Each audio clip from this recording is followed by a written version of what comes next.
Hey, kids. How you boys doing?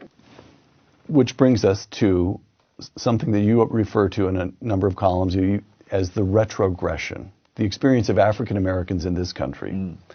Economic progress, I'm quoting you.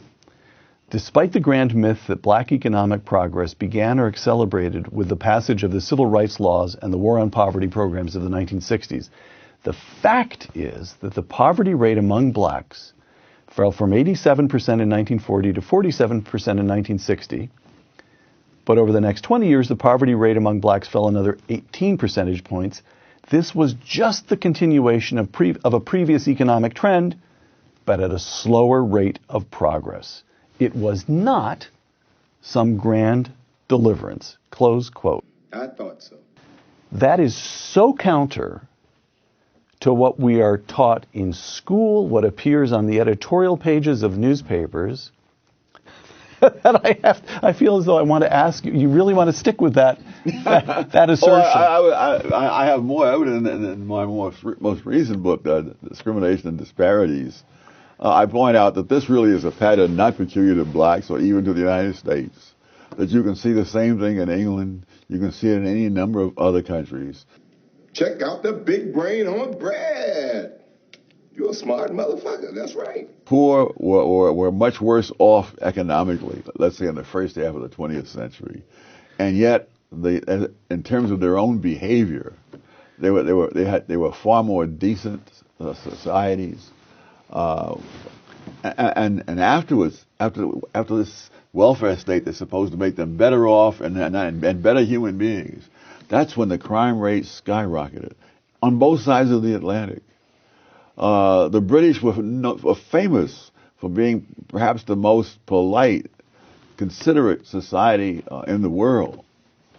Prior to that, after that, you get things like the 2011 riots over there, went through London, Manchester, where they're going through this. They anticipated Ferguson and Baltimore by a few years.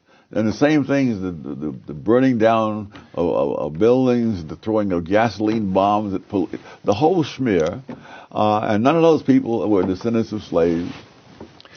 So the poor people were doing, if the lesson of the 20th century is something like poor people, including in this country African Americans, were improving their lot and leading fundamentally decent lives until the government decided to help them. Yeah, yes. We happy? Yeah, we happy. That's a fair statement. Well, they're better off economically because of what's been given. Right. But of course, when you have the crime rate, I mean, I got the first inkling of this some years back when I was at some school in Harlem doing some research, and I had looked out the window and I mentioned in passing that when I was a little kid, I used to walk my dog in that park. And looks of horror came over the students' faces. Nobody in his right mind would have a child go into that park, walking a dog or not. The principal was warning these students not to cross this park, which is about a block and a half wide, even in groups of 6. And when I tell them about how in these hot summer nights I would sleep out on the fire escapes in Harlem, they looked at me like I was a man from Mars. People were doing that all over New York. They were doing it in Philadelphia, Washington, wherever I've known people. That was a common thing for poor people. We didn't have the money for air conditioning. Right. You slept out on the fire escape or in the parks. Where Walter grew up Walter Williams. Walter Williams grew up in a housing project in Philadelphia. He was saying on the hot summer nights, the people would be in this project would have little balconies. They'd sleep out on the balconies, and the ones on the first floor who didn't have balconies would sleep out in the yard. And that there were old men who you could see sit on a hot summer night, sitting outdoors into the wee hours playing cards or checkers or whatever. It was a different world. It was a safe world. And it was infinitely safer.